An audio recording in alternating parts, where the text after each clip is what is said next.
Welcome to AI Unfiltered, the show that cuts through the hype and brings you the authentic side of artificial intelligence. I'm your host, Mark Smith, and in each episode, I sit down one-on-one with AI innovators and industry leaders from around the world. Together, we explore real-world AI applications, share practical insights, and discuss how businesses are implementing responsible, ethical, and trustworthy AI.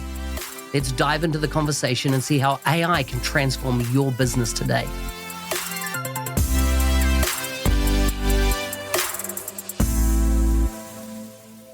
Hey everyone, welcome back to the Microsoft Innovation Podcast. Today we're heading to the Mile High City to meet the founder who's flipping the script on an industry most of us never think twice about, which is bedding. Please welcome Colin, the Denver-based CEO of Sheets and Giggles, a company that's not only marketing eco-friendly sheets, but they're high on sustainability. Our guest has built a direct-to-consumer brand from scratch, turning eucalyptus trees into silky soft sheets, while turning heads with some of the most unconventional startup marketing you'll ever see. Before launching Sheets and Giggles, he was deep in the world of tech recruiting, which oddly enough helped shape his approach to AI and resume building tools. We'll dig deep into mentoring and why it's important and how AI is reshaping the job market. Full links for the show are going to be in the show notes for the episode. Welcome, Colin. Thanks, Mark. I'm laughing because I feel like we put the soft in Microsoft. I'm probably the weirdest guest you've had in your podcast in terms of an industry vertical. And then B, it's just your intro for me is like as ADHD as I am, where it's like, here's a direct-to-consumer bed sheets entrepreneur who's also built an AI resume builder. It's like, it's so amazing. When I hear it, I'm like, oh my God, what am I doing? And that's the hook, because my guests, of course, are used to deep talk around some Microsoft particular technology. And why I was interested in having you on the show is one, you've been in the tech recruiting space, which at the moment is becoming prevalent on everybody in tech's radar. And the reason for that, like just last night, two people that I've worked closely with in my career inside Microsoft over 23 years, both found they were unemployed as of 24 hours ago. No. Sucks. Right. So they got the notification, and it's happening more and more. I've spent probably the last month where as Microsoft's gone and laid off 6,000 odd employees, or they're doing these rolling layoffs at the moment, where people that have been superstars in the last 12 months are still losing their jobs because the world's changing. And so here's why I think there's a good match. But before we jump down that path, tell us a bit about why you went from tech recruiting to Sheets and Giggles. Yeah, so my career has a really interesting roundabout path, I guess. So I graduated from Emory University's Goizueta Business School in 2012. And then my first job out of school was at Bridgewater Associates, which is the world's largest hedge fund in Connecticut, Ray Dalio's fund. I promptly got fired in about 5 months. So best thing that ever happened to me. I was terrible at my job, to be fair. I do not blame them one bit. And I was kind of up a creek without a paddle. I was living in Connecticut. It was 2013. I didn't really know anybody. And, I'm from South Florida, so I'm like far from home. Man, when you get fired from your first job, man, it's tough. And so I called around, and the guy who recruited me to Bridgewater got dinner with me. And he goes, well, hey, man, I still like you. You're a talkative guy. You're smart. You're funny. Would you want to be a recruiter and see if, you can try your hand at this? And I said, what are my other options? So I became a recruiter. I absolutely adored it. And I got nicknamed the recruiting vampire because I would be up at 3 a.m. like sending emails to candidates and, always got a response from the candidates like, who the hell is sending emails at 3 a.m.? And I ended up hiring myself into one of my open roles. That got me into startups. I was in business development at one of my startup clients. And then yada, yada, yada, I got into Techstars for another company with one of my friends who was the founder of that company, who I'd written the business plan for. So I was on the founding team, super fun. And that was a consumer brand. So that's kind of where I cut my teeth on bringing a consumer product to market. That was a wearable tech product. I launched the product in Brookstone, Target, Best Buy, a bunch of different stores. And 2.5 years later, after we raised a few $1 million and had shipped, tens of thousands of units, we unfortunately were all laid off at 1 p.m. on a Monday, as startups go. And so that was September 2017. And I said I wanted to start my own consumer brand. I wanted to be sustainable. I wanted to be something I'm proud of, something funny where I can zig where everybody else is zagging. And this is a true story. I looked at all the domains that I owned and I thought, what's the best business model that I feel most passionate about from all the domains that I own? I own like 100 of them. Now I probably own 200 of them. And sheetschedules.com. And it just was like so obvious to me. Massive market, highly fragmented, growing 10% year over year, no brand differentiation, no brand loyalty, and no good sustainable options. And so I incorporated 3 weeks after I got laid off. 1 year to the day I got laid off, we won Denver Startup Week, first place. And then 2 years after that, we hit our first $1 million sales month. Wow. So it's been a wild ride with Sheets and Giggles. Yeah. So just because I come from down under and eucalyptus trees are a big deal, particularly in Australia, my neighboring country, but I also grow them personally on my own property. From seed, I've grown multiple eucalyptus trees. Beautiful tree. Yeah. Why that tree? Well, so there's a number of different reasons. First and foremost, it's cellulosic rayon. So it's rayon fabric made from cellulose plants. And so the first version of cellulosic rayon is viscose, which is bamboo viscose, which most people know as bamboo sheets. Mm-hmm. And it's got that very silky hand. It's very smooth. It's airy. It's breathable. The problem is that with viscose, you can't make it without carbon disulfide, which is a toxic chemical. And then you put that chemical mostly into waterways when you're talking about, maybe Chinese bamboo viscose. And it can be very toxic for environments. And then modal is the second version of cellulosic rayon that's made from beech, spruce, pine. Too thin for bed sheets, but it is a wonderful fabric, great for underwear, apparel. It's really awesome fabric. And then lyocell, which is made from eucalyptus, is the third version of cellulosic rayon. And that's actually made with amine oxide, which can be recaptured and reused about 99.5% every single batch. So there is no runoff. There's no, and even if there were, amine oxide is non-toxic, it's not harmful. And you don't want to drink it, but and so basically the lyocell that's made is a super soft, zero coefficient of friction, near zero, hyper breathable, cooling, retains some of the humidity in the air, so it's cool to the touch when you touch it, zero static, hypoallergenic. And so I really, in 2017, when I was bringing this product to market, I wanted something that sounded like magic to the average American. And bamboo, sheets, cotton sheets, like everybody had heard of most of these products in the category. And I did some surveys, and only 2 out of 1,000 people that I surveyed had heard of eucalyptus lyocell, eucalyptus sheets. And so I decided to go for it, and I kind of popularized the category in the US. And then from a sustainability perspective, eucalyptus trees go to maturity super fast, just in a few years. You can branch them. You don't have to harvest them, so you don't have to knock down the whole tree. They use about 96% less water than cotton, 30% less energy, no insecticide. They're naturally insecticidal. And so cotton by itself uses about 24% of the world's insecticides, including the neonicotinoids, which kill birds and bees. Mm-hmm. And so it was just hyper luxury product at an affordable price point that was widely considered the most sustainable fabric in the world. And just saw an opening and blew through it. Amazing. Let's just talk for a sec, because I want to come back to building a brand from scratch, because I think that's epic and it's such a hard thing to do. Tell me, though, about the little tool that you built that's kind of become a big deal as well in the recruitment space.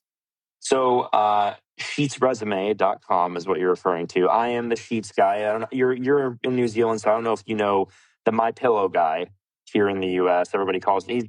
He's kind of an eccentric character here in the US. He's like very politically involved. He's always in the talk shows. And so people always go to me. They're like, you're like the MyPillow guy. Like, you're kind of like the and I'm like, well, a little less. Well, I'm kind of crazy, but like a little less evil, maybe. I don't know. But so I'm the Sheets guy. And so everything I done, my podcast, the Sheet Talk, Sheets and Giggles, obviously. And so my AI resume builder is the Sheets resume. That's what everybody calls it. And so as a recruiter, I saw so often that people's resumes were just awful. And even the best candidates that I talked to, I said, hey, before I submit you to my client, I just want you to know I'm going to redo your whole resume for you because I want your first impression to be killer. And right now, they're not going to hire you. Humans are such visual creatures that I would sometimes submit bullseye candidates and clients would just be lukewarm on them because their resume was a mess. And so what I've done with Sheets Resume is I've taken all my best resume advice over the years, and it's kind of like an overnight success story. But, I've been working on resume advice on the internet for a decade at this point. I've been giving people pointers and I've answered tens of thousands of questions. My free resume template's been used a few million times. And the AI resume builder that we stood up last year in 2024, my friend and I did this in our spare time. He's a software engineer at Eventbrite, and I've obviously got my company to run. So we did this on nights and weekends. It is awesome. And it basically, you can upload any resume, your LinkedIn, you can start from scratch, and it'll give you a brand new optimized resume in 2 seconds flat. And we only do, this is the best part is because this is not my, now I'm just in the sales pitch, I'm sorry. Yeah. But the best part is because I'm not doing this for like my rent payment, my mortgage payment, this is just my passion project. I give it away for free to anyone who can't afford it. I just say, email me, I'll give it to you for free. And B, that lends me so much credibility with people where they feel like they can trust me that like, it's almost like a reluctant hero. I'm like, I don't have to do this. I don't have time for this. I want and I feel like I need to do this. And so we only offer one format, and we don't offer any, you can't change anything. You can't, select a different style. It's just, this is what works and here it is, and make it easy for you. Yeah. So what's the URL for that? Because I think a lot of people will be interested in that. Sheetsresume.com. Sheetsresume.com. It's such a stupid name. We'll throw it in the show notes just so people can click on it. Now, just in this recruitment space, the media is full of doom and gloom about the impact of AI is going to have on the world. People are going to lose their jobs. As in the tech space, we're starting to see people lose their jobs. I'm quite buoyant about it. I just think it's going to be a reskilling of the workforce. The work is going to change. But the other thing is I've noticed is that we're all operating more and more in a global market. I live in New Zealand. I own a company in the United Kingdom. I work across Europe and the US in my day-to-day job. Is a resume enough these days? When I was recently engaged in doing a podcast with a company that are hiring 30,000 people at a time, right? No joke. What? So engineers, they build airports, they build infrastructure at scale across Asia. And so they'll be bidding for a project for 6 years. It'll be a multi-billion-dollar project, and they get the green light. And so all of a sudden they've got to go from 0 to 30,000 engineers, like so highly skilled people, but they've got to bring them in from around the world and have them all resume ready, etc. And so what they're doing is leaning into AI to do first round of resume selection, first round interview, second round interview. The only third round only happens with people, and yet the entire interview process is run by an AI agent that's in that interview that has all the data from the others to actually prompt what needs to be asked, etc. Because they're hiring 30,000 people at once. I get that. I'm glad that you sound a little more optimistic about this. I get the heebie-jeebies from this. Like, I get real dystopian vibes when I think about, the fact that we've got, like I try to do good with the AI resume builder. I try to help people, and my builder is not optimized for like the AI ATSs that are the filter. I'm optimizing for the human. I know what the human wants, and I still believe the human is the last great filter before interviews. Yeah. That being said, we're barreling towards this future where it's like AI resumes, AI cover letters, screened by AI screeners with, AI either keyword filtering, their language processing. And then you get on the phone call, and I feel like there's like this indignity of, these people are going to hire you. You're going to work with them. You're going to spend 40 hours a week with them, 2,000 hours a year. And they can't even get on the phone with you for a 15-minute informational interview. They're going to put you on some AI hologram recruiter to like screen you out. There's like a lot of the valuing of humanity, I feel like, is just going to continue to be lower and lower and lower in a lot of this. And it really freaks me out. And right now, the job market, I don't know if you're curious about this is where you want to go. But from what I'm seeing, and just to give context in terms of the amount of people I see, I probably see about, I don't know, 30,000 resumes a month, maybe about that. And I get personal emails by a lot of these people, and I've seen millions over the years. These folks are at their wits' end. Yeah. Because they're being screened out by AIs that aren't even, looking at their resume.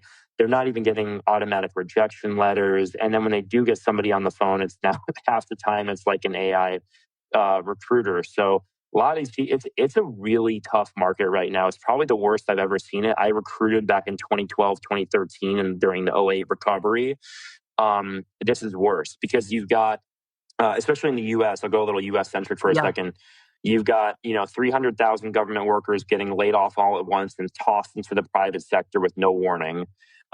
You've got AI replacing a ton of jobs and companies doing hiring freezes all over the place. You've got AI screeners, you've got AI interviewers, AI resumes, and people are like stuck in this stasis a lot of times for, job searches used to be 2 or 3 months. Now some people are doing 6, 9, 12-month job searches. And it's just really mentally and emotionally taxing on these people. It breaks my heart. How do people survive? As in, because it is such a, if you look at Maslow's hierarchy of need, it's impacting so many points on that when you don't have a job, right? It affects your identity. It affects your ability to earn, to put food on the table, to look after your family. It impacts much more than one person, I've found, whenever there's a layoff or there's a struggle to get re-employed.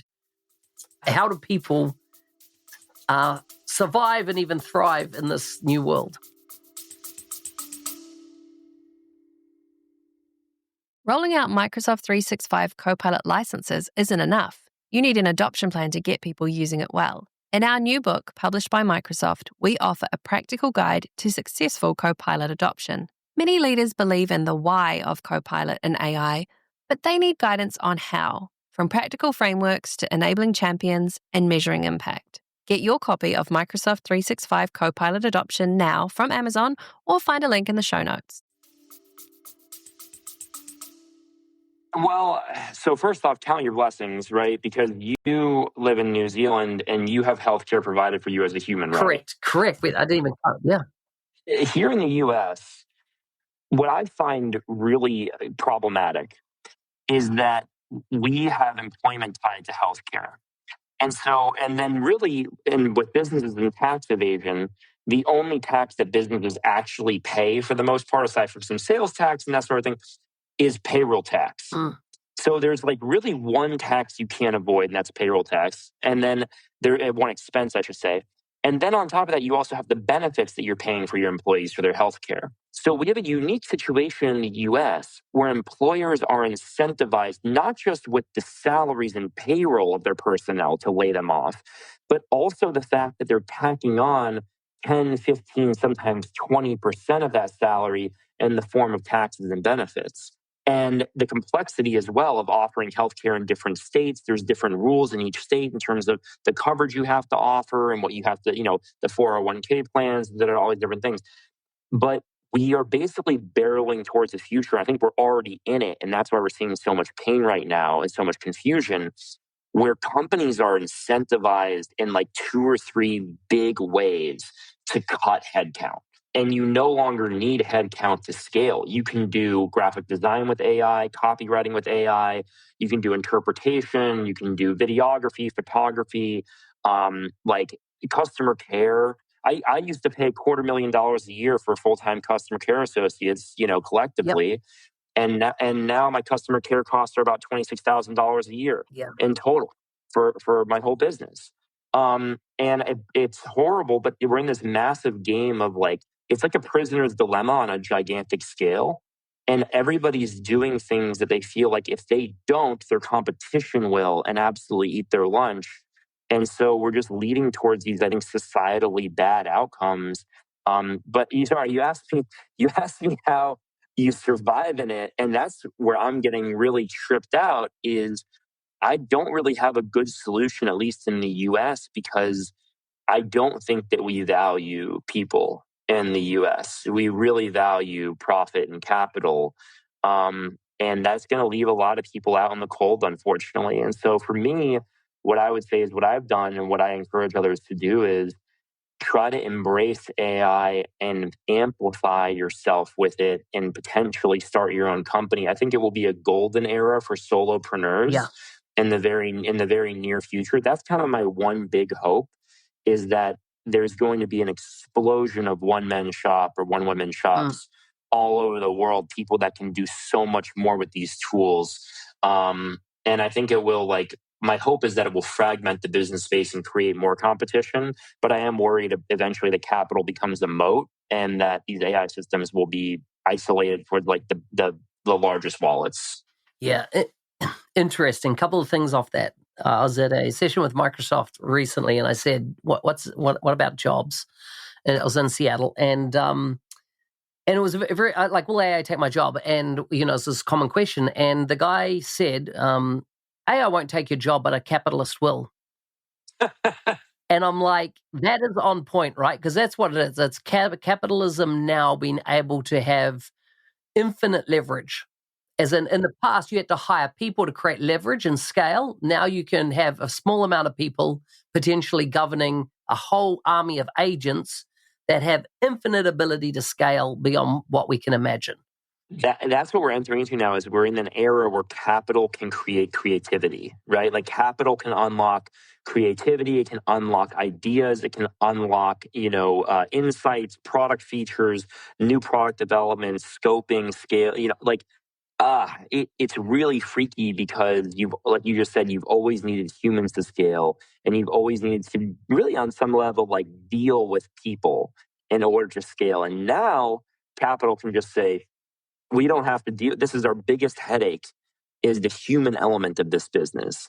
And now we can get rid of 20 to 50% of that headache in a really rapid way that actually scales better 24/7, never gets tired, never complains, never asks for a raise.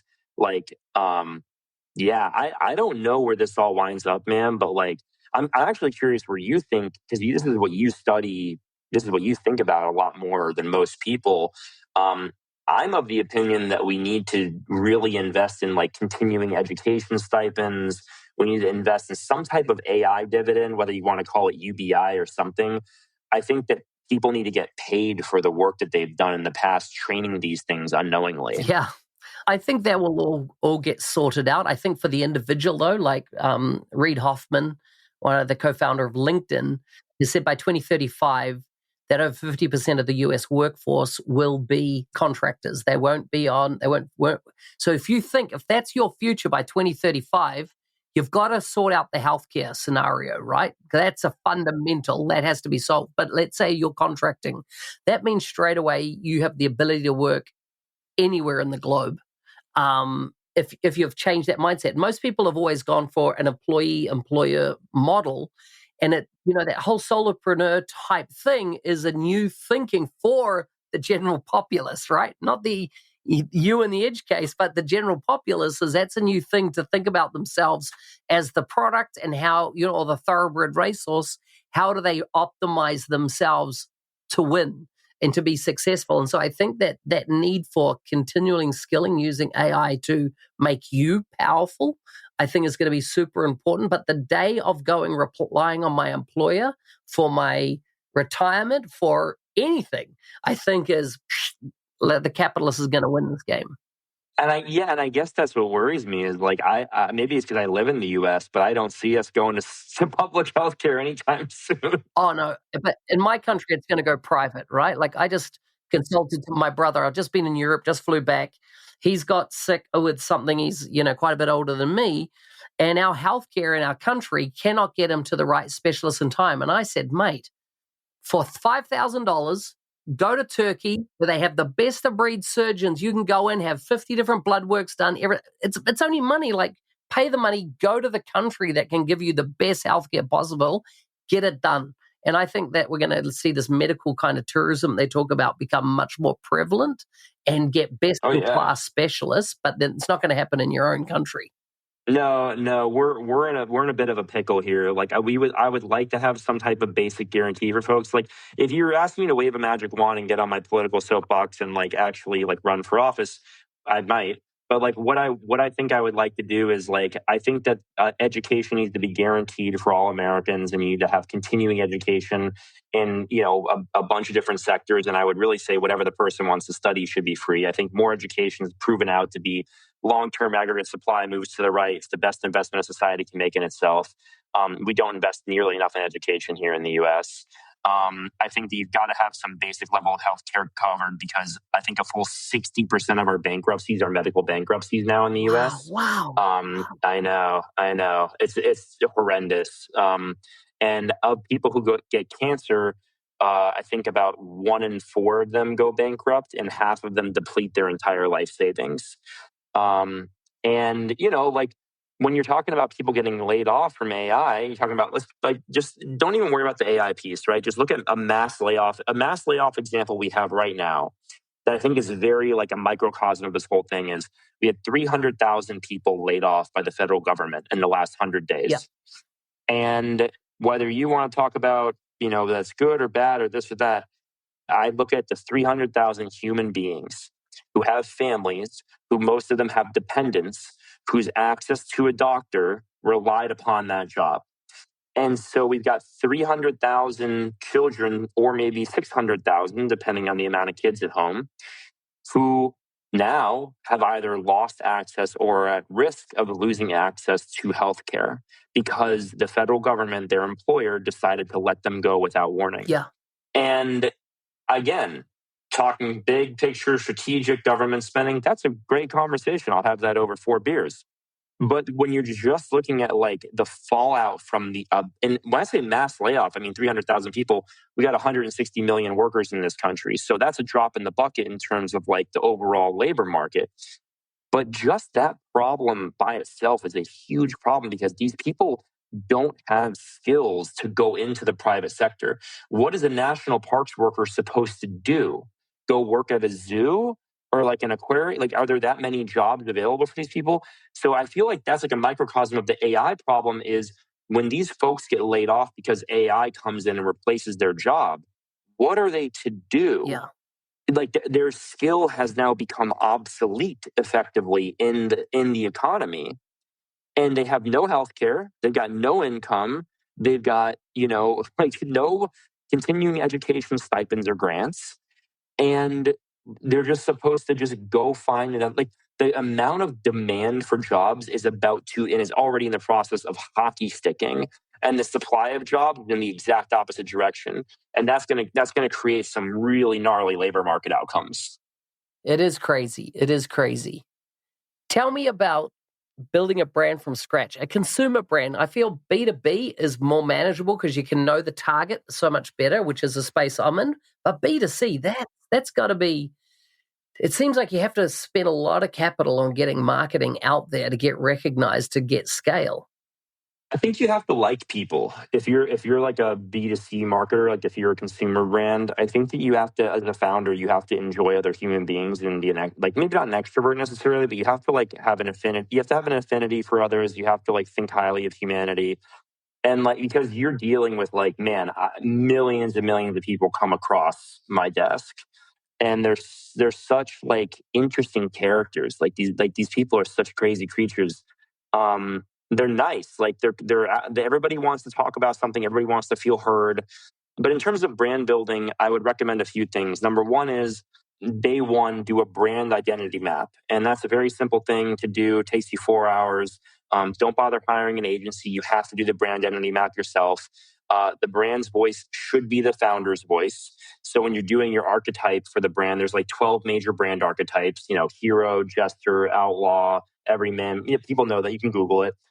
And you've got to figure out actually which one you are as the founder. Because frankly, if you're going to be invested in this, if you're going to be the face of this company, which most founders are, you cannot fake a different brand voice. And I'm a jester for sure. Like I'm a jester, I'm an outlaw. And so I know what type of branding I'm going to do always. And I can be a bit of a sage, a bit of a hero, but I know what I am first and foremost. And so And then from there, like you start to have the guardrails around, like, okay, maybe the brand is sweet but not saccharine. It's funny but not corny. It's smart but not try hard. And then you start to build these guardrails, and then eventually you have this really beautiful picture of like how we talk to people, who we're talking to, what our features are, what our benefits are, tangible benefits, intangible benefits, reptilian hot buttons. And then you have like a really strong written down picture of a brand, and you can pass that out to your employees and everybody can understand and get it. Yeah. I like it. But how did that then translate into your market reach that you've achieved to doing $1 million months? Yeah. So with Sheets and Giggles specifically, like I like to zig where other people are zagging. So like with S&G, I mean, everybody in the space bored me to tears. Like white sheets, white walls. There's always a French press coffee on the edge of the bed. Um, it's just like I never understood who would put coffee on their bed. And it's always like acro yoga in the bedroom and like exposed brick in New York City, and like it felt so aspirational to me, but in a condescending way of like, and they're all marketing to young women. Like, don't you want to have like the New York City apartment with like the boyfriend who does yoga in bed with you? And it's just like really weird. I always hated those brands. And so I wanted to build a brand for people who love Seinfeld, who love SpongeBob, who, grew up, with maybe like Sports Center or, Stuart Scott, and like just people who like had a 90s maybe sense of humor. And I really love building the brand brick by brick. It's kind of like a brand about nothing. Like one day we can talk about, $40,000 donated to COVID relief. And the next day we can talk about, our favorite SpongeBob episode or something like that on the same Instagram. And so that, in terms of how we went about building our reach, you're correct in that it's spending a lot of money. But we sold $300,000 of pre-orders before we shipped a single unit. We did that on crowdfunding. We, scaled in our first 3 months on Amazon. We scaled from 3,000 to 34,000 to 93,000 in our first 3 months on Amazon.com. And, like I could go into like all the different pieces of like how I did these different strategies, but like I like to think of it as when I was interviewing for McKinsey in college, which I did not get the job. I'm not a McKinsey man. But they had this really good way of thinking about problems, which I really like, of like drilling down into the individual components. Very, very popular way to do things nowadays. And when you drill down to a consumer brand, you've got your price point, your units sold is your revenue. And then like your price point's kind of immutable. You can change that a little bit, but you're in a competitive landscape. There's price elasticity. So you can't really go too high on that. So then it's about units sold. Okay, units sold is about conversion multiplied by website visitors. Okay, well, you can change conversion for sure. You can optimize conversion, but at some point it's going to cap out. So make a really beautiful website, make sure it converts, but then focus on visitors. And then visitors are a function of impressions times click-through. And then click-through, yeah, you can improve click-through a little bit, but like it does cap out a little bit at some point. So then it becomes about impressions. Yes. And you can really get these blinders on of like, okay, I need millions upon millions of impressions. And I can't pay for all of them. So how do I get organic impressions? So, there's SEO components, there's different forms of advertising, different channels. There's word of mouth, competitions. We do referral programs with our existing customers. We've got affiliate marketing, all the usual suspects. I mean, I'm not going to tell anybody anything they've never heard before on here in terms of which channels to go to and which ones perform the best. The key insight I had, which goes along with building a brand that I love to tell people about so people can replicate it, is I realized that I'm building a company for people like me. I realized that I'm like the core customer, which is funny because like 80% of our customers are women. But like, they're like me. Like they don't take life too seriously. Like they like to laugh at themselves, and they love their families and they work hard. And those people are all watching and listening to the same things I am. And that was my key insight, is like, oh, I need to sponsor the stuff that I love. And once I started sponsoring the stuff that I loved, that's when the company really started to take off, because I could craft the advertisements in the voice of the media genre that I was sponsoring, make inside jokes that only people would get if they've been listening to the show for years. And then I created landing pages that specifically talk to that audience in the voice of the medium. And that was like a huge unlock for me. One of the podcasts we sponsored, that is the podcast I've been listening to for 20 years. When we started sponsoring in month 4, I think, we had a day where we did 6 figures in sales from just the podcast. Wow. And that, like, and it's because I integrated myself into the podcast as like the Sheets guy, like the Sheets CEO. Like, it was a whole bit of like, it had to do with like Trump and the My Pillow guy. It was a whole thing. It was very funny. Yeah. And we ended up shaving this guy's head live on air. Wow. We sponsored the shave. And it's hard to describe in hindsight, but it was very fun. Yeah. And we did it. We did $100,000 in sales in a day. It was crazy. That's amazing. Yeah. Amazing. Very cool. Very cool. Well, this is our time's past, and it's been super interesting talking to you. I think, as I say, last week I was in Europe and I talked about you coming on the podcast to recruiters that I ran into there, and just said how much success you'd had with your resume tools, which led you to build this new tool, even though you'd been out of the industry for some time. And they were blown away by the scale that we discussed, in the pre-call that you'd been achieving. Oh man, it's so fun. Yeah, it's an interesting space.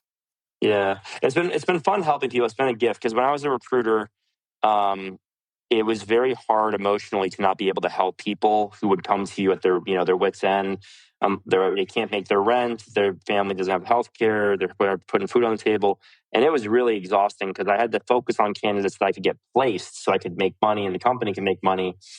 And so all these years later now, 10 years later, to be able to help so many people and to do it, freely for the folks that can't afford it, I probably give it away to 10 or 20 people every day. Yeah. And it is just so cathartic to like be able to help folks in this really personal way. And I've gotten so many amazing testimonials and reviews, and the ripple effects are huge. Like, if you can help somebody have a successful job search and like change their career, it's just been so rewarding for me. And I appreciate you sharing it with people, because it's a gift to be able to help people on this journey.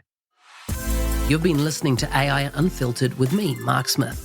If you enjoyed this episode and want to share a little kindness, please leave a review.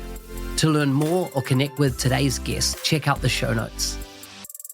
Thank you for tuning in. I'll see you next time, where we'll continue to uncover AI's true potential, one conversation at a time.